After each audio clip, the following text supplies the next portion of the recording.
បាទសួស្តីមីនេះទៅទឹកភ្លើងតូននេះស្រោម7តែចាស់មែន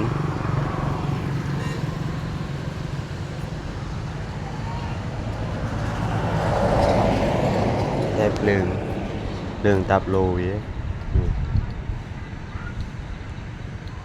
ដាច់នឹងដាច់មួយទៀត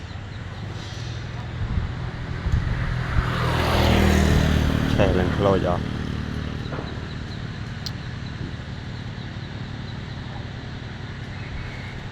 ចាគប់នឹងទូគប់ទូ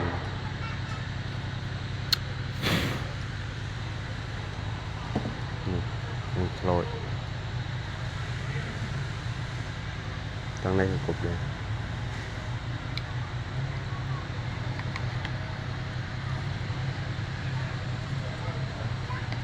តាប់ឡូវាមិនមែនតែភ្លើងឆ្វាយ